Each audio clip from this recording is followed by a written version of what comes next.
ASI अरूप दत्त को CBI ने पूछताछ के लिए बुलाया है। ये बड़ी जानकारी आपको दे दें और पूछताछ लगातार जारी है। जैसे हमारे सहयोगी भी बता रहे थे, आरोपी संजय रॉय ने अरूप दत्त को कई बार फोन किया था। वारदात की रात आरोपी ने एएसआई को फोन किया था। ये इस वक्त की बड़ी जानकारी आपको दे दें कि वारदात की रात में एएसआई को फोन किया गया था संजय रॉय की तरफ से और यही वो संशय है, यही एक रोल इसमें बताया जा रहा है कि अरूप दत्त का इसमें है, जिसे लेकर अब पूछताछ यहां लगातार जारी है। आरोपी ने एएसआई को जिस तरीके से फोन किया और इसी के बैरक में था। जतिन हमारे साथ लगातार बने। जतिन, इसे लेकर आप भी लगातार जानकारी दे रहे थे कि कैसे आरोपी की तरफ से अरूप दत्त को फोन किया गया था और क्या कुछ इस पूरे मामले में अभी खुलासे हो रहे हैं, क्योंकि जैसा आपने कहा कि रिपोर्ट भी जल्द से जल्द सबमिट करनी है। आज बिल्कुल देखिए, मल्टीपल कॉल्स किए गए थे 8 और 9 तारीख की रात को और यही वजह थी कि अब अरूप दत्त से इस पूरे मामले में सीबीआई पूछताछ कर रही है। सीबीआई यही जानना चाह रही है कि फोन पर संजय रॉय ने आपको क्या बताया, क्या उसने हत्या और रेप के बारे में आपको बताया था? अगर बताया था तो तुरंत कार्रवाई क्यों नहीं की गई, सबसे बड़ा सवाल खड़ा होता है। और दूसरी सबसे बड़ी बात कि जिस बैरक में जाकर संजय रॉय सोया था वो भी इसी अरूप दत्त को अलॉट किया गया था, तो क्या वो फ्रीक्वेंटली वहां पर आता था? उसके पहले क्या वो नशे की हालत में रहता था? इस बारे में अरूप दत्त को जानकारी थी। तो तमाम ऐसे सवाल हैं जिसको लेकर अब सीबीआई इस पूरे मामले की जो जांच है वो बहुत तेजी से कर रही है और अलग अलग कैरेक्टर्स के अलग अलग रोल है। आपको ये भी बता दें कि संजय राय जो कि काफी मिसलीनियस इस हिसाब से भी है कि वो गुमराह कर रहा है। एक शख्स का साइकोलॉजी कल जो एनालिसिस टेस्ट है वो करवाया गया, 2 सेशन उसके हुए, पॉलीग्राफ टेस्ट कराने की परमिशन मिल चुकी है, वो भी अब से कुछ देर बाद जो है वो शुरू किया जाएगा। तो आप इसी से समझिए कि वो कैसे गुमराह करने की कोशिश कर रहा है। लेकिन सीबीआई का काम यह है कि सबूतों को इकट्ठा करना। यही वजह है कि अलग अलग लोगों से, संजय रॉय से जुड़े हुए लोगों से स्टेटमेंट जो है वो लगातार दर्ज की जा रही है ताकि क्लियरिटी हो सके, एक पूरे इवेंट को लेकर एक पूरा सीक्वेंस चेन बनाया जा सके। ताकि जब धन्यवाद आपका इस तमाम जानकारी के लिए। तो अब एक तरफ एनटीएफ बनाई गई है इस पूरे मामले में डॉक्टरों की सुरक्षा को लेकर, वहीं दूसरी ओर सीबीआई लगातार पूछताछ कर रही है और ये जांच का दायरा अब अस्पताल स्टाफ तक भी पहुंच गया है। वहीं कोलकाता रेप मर्डर केस की जिम्मेदारी मिलने के बाद से ही सीबीआई एक्शन में है। लगातार कॉलेज के पूर्व प्रिंसिपल से पूछताछ की जा रही है। आरोपी संजय रॉय के 2 साइकोलॉजिकल टेस्ट कराने के बाद अब पॉलीग्राफ टेस्ट की तैयारी है, जिससे कि मामले से जुड़ा हर एक सच सामने आ सके।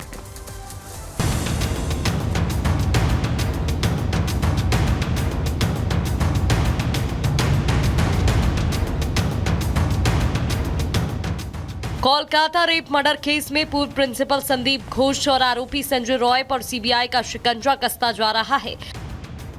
संदीप घोष से जहां सीबीआई घंटों घंटों पूछताछ कर रही है, तो वहीं आरोपी संजय रॉय के टेस्ट करवाकर हर एक सच जानने की कोशिश की जा रही है।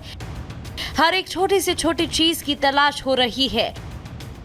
सबूतों को सुरक्षित रखने के लिए वारदात वाली जगह की 3D मैपिंग कराई गई। तो वहीं तमाम रिपोर्ट से जो सामने आ रहा है उससे दरिंदे संजय की हैवानियत से पर्दा उठता जा रहा है। हालांकि आरोपी संजय रॉय से पूछताछ के बाद भी सीबीआई फिलहाल संतुष्ट नहीं है, इसलिए संजय के 2 साइकोलॉजिकल टेस्ट होने के बाद भी सीबीआई की टीम अब पॉलीग्राफ टेस्ट कराने की तैयारी में है। इस टेस्ट में व्यक्ति को मशीन से जोड़कर सवाल पूछे जाते हैं। जवाब देते समय मशीन शारीरिक प्रतिक्रियाओं को मापती है। हार्ट रेट, ब्लड प्रेशर, सांस लेने की दर मापी जाती है। झूठ बोलने पर हार्ट रेट और ब्लड प्रेशर बढ़ जाता है। सीबीआई को शक है कि संजय अभी भी बहुत से राज छिपा रहा है, जो इस मामले में चल रही जांच को अहम मोड़ दे सकते हैं। इतना ही नहीं, आरजीकर मेडिकल कॉलेज के पूर्व प्रिंसिपल संदीप घोष भी शुरू से लेकर अब तक सवालों के घेरे में बने हुए हैं। संदीप के कॉल डिटेल और चैट को खंगाला जा चुका है, जिससे सीबीआई ये जानने की कोशिश कर रही है कि उस रात आखिर हुआ क्या था और संदीप घोष इस मामले से जुड़ी कौन कौन सी जानकारी जानते हैं, जो अभी तक सामने नहीं आई है। इसीलिए सीबीआई की टीम पिछले 4 दिनों से संदीप से 53 घंटे की लंबी पूछताछ भी कर चुकी है। सबसे पहली बार 16 अगस्त को संदीप को पूछताछ के लिए बुलाया गया था।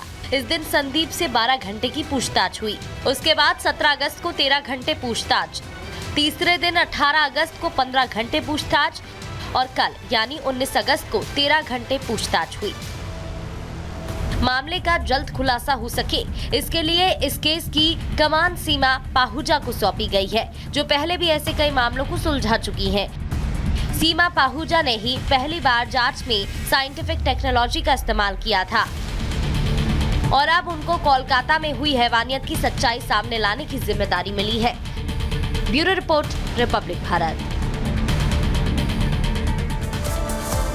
और आज आपने देखा कि सुप्रीम कोर्ट ने स्वतः संज्ञान लिया था, इस मामले में सुनवाई हुई और ममता सरकार पर कई सवाल कोर्ट की ओर से खड़े किए गए, वो हम आपको बता देते हैं। एफआईआर दर्ज करने में आखिरकार देरी क्यों हुई, ये सरकार और प्रशासन से पूछा जा रहा है। एफआईआर के समय परिवार को क्यों नहीं बुलाया गया, परिवार के लोग वहां पर क्यों मौजूद नहीं थे, इसी के साथ परिवार को देरी से जानकारी इस पूरे मामले को लेकर क्यों दी गई है, ये पूछा है सुप्रीम कोर्ट ने। सुप्रीम कोर्ट ने पूछा कि पीड़िता की पहचान उजागर आखिरकार क्यों की गई, जो सबसे बड़ा चिंता का विषय है। इसी के साथ क्राइम सीन को सुरक्षित आखिरकार अभी तक क्यों नहीं रखा गया था, यह भी सुप्रीम कोर्ट ने फटकार लगाई है। अस्पताल के अंदर भीड़ कैसे घुस गई, एक दो नहीं सैकड़ों की संख्या में भीड़ घुस जाती है। प्रिंसिपल को ज्वाइन दोबारा क्यों करवाया गया, इस्तीफा देने के तुरंत बाद दूसरे मेडिकल कॉलेज में ज्वाइनिंग हो गई, प्रिंसिपल पर क्या कार्रवाई करेगी सरकार, यह भी सुप्रीम कोर्ट ने फटकार लगाते हुए ममता सरकार से सवाल पूछे हैं। तो ये वो सवाल हैं जो आज सुप्रीम कोर्ट ने सरकार और स्थानीय प्रशासन से यहां पर पूछे कि इस पूरे मामले में ये जो लूपहोल्स रहे हैं शुरुआती दौर की कार्रवाई में, वो आखिरकार क्यों रहे हैं। इसी के साथ आपको बता दें कि सुप्रीम कोर्ट ने फटकार भी यहां पर लगाई है और सवालों के जवाब भी यहां सीधे तौर पर ममता सरकार से पूछे गए हैं कि प्रिंसिपल पर आखिरकार आगे क्या कार्रवाई की जाएगी। तो सुप्रीम कोर्ट ने ममता बनर्जी से क्या सवाल पूछे हैं वो हमने आपको बताया। अब इन सवालों का जवाब ममता बनर्जी को देना होगा, जो अपनी ही सरकार के खिलाफ इस तरह से प्रदर्शन कर रही थी और पीड़िता के परिवार के लिए, पीड़िता के लिए न्याय की मांग कर रही थी। इस बीच एक और बड़ी खबर आपको बता दें, सीबीआई की टीम आरजी के अस्पताल पहुंच गई है। एक बार फिर से आरजी के अस्पताल पिछले 3-4 दिनों से सीबीआई की टीम लगातार जांच करने के लिए पहुंच रही है और हाईटेक मशीनों के साथ वहां पर जांच की जा रही है, जिससे कि हर एक कोने की बारीकी से जांच की जा सके। और कारण हाईटेक मशीनों के इस्तेमाल करने का यही है कि अस्पताल परिसर में तोड़फोड़ की गई है, सेमिनार हॉल में रेनोवेशन का काम लगवा दिया गया है और इस तरह से सबूत छिपाने की कोशिश की गई। यही वजह है कि हाईटेक मशीनों का इस्तेमाल करके अस्पताल के कोने कोने की जांच की जा रही है। खासतौर पर फोकस उस सेमिनार हॉल पर है जहां पर पीड़िता के साथ रेप की वारदात को अंजाम दिया गया था, जिसको लेकर अभी भी डॉक्टर्स बल्कि आम लोग भी सड़कों पर हैं और लगातार प्रदर्शन कर रहे हैं। तस्वीर आरजी के अस्पताल की जहां सीबीआई की टीम पहुंची। और एक तरफ आप देख रहे हैं सीबीआई कार्रवाई कर रही है, दूसरी ओर अगर पश्चिम बंगाल के गवर्नर की बात करें तो वो पूरी तरीके से एक्टिव है इस मामले को लेकर। पीड़ित परिवार से उन्होंने बातचीत की है और साफ तौर पर दावा किया है कि वो हर घड़ी में, हर परिस्थिति में पीड़ित परिवार के साथ में खड़े हुए हैं। ये बड़ी जानकारी आपको दे दें कि गवर्नर ने पीड़ित परिवार से बातचीत की, उन्हें आश्वस्त किया है। मैं आनंद बोस बोल रहा हूँ, गवर्नर। सीबी आनंद, यस, आपसे मिलना चाहिए।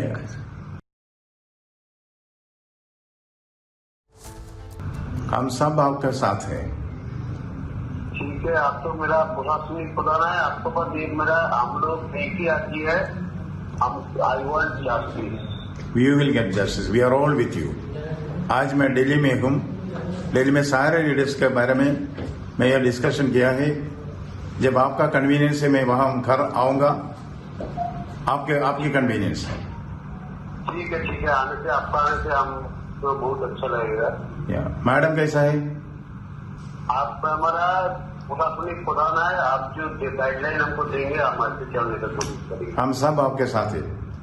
ठीक है, ठीक है, मैं आपके घर आऊंगा।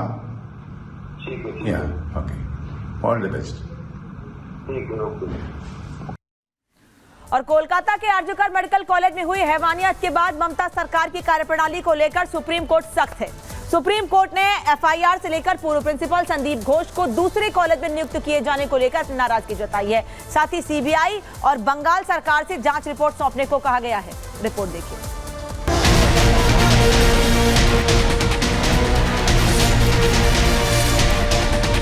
कोलकाता में हुए रेप मर्डर केस को लेकर सुप्रीम कोर्ट ने आज ममता सरकार को जमकर फटकार लगाई। सीजेआई डीवाई चंद्रचूड़, जस्टिस जेबी पाटदीवाला और जस्टिस मनोज मिश्रा की बेंच ने सुनवाई करते हुए बंगाल की प्रशासन व्यवस्था को लेकर भी कई सख्त टिप्पणियां की।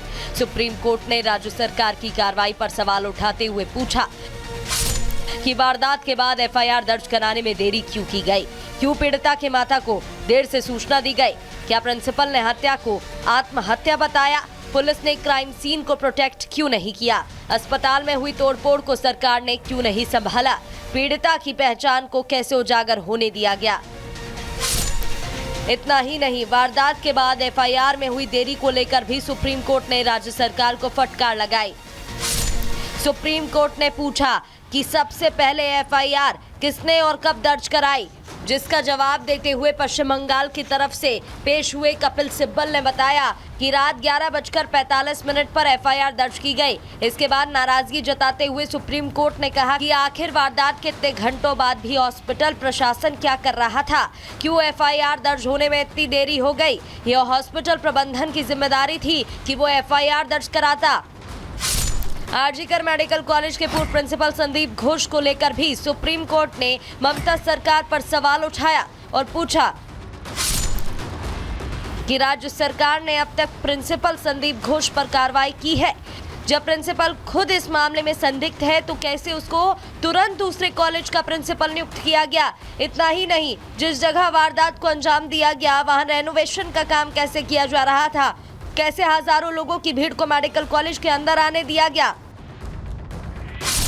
इतना ही नहीं, सुप्रीम कोर्ट ने सख्ती दिखाते हुए एक 8 सदस्यीय नेशनल टास्क फोर्स का गठन किया है, जो मामले की जांच करके 3 हफ्ते में अंतरिम रिपोर्ट और 2 महीने में फाइनल रिपोर्ट सौंपेगी। इसके साथ ही सुप्रीम कोर्ट ने सीबीआई से 2 दिन के अंदर जांच की स्टेटस रिपोर्ट मांगी और बंगाल सरकार से अस्पताल में हुए हंगामे की जांच रिपोर्ट मांगकर 22 अगस्त को अगली सुनवाई का आदेश दे दिया। Bureau report, Republic.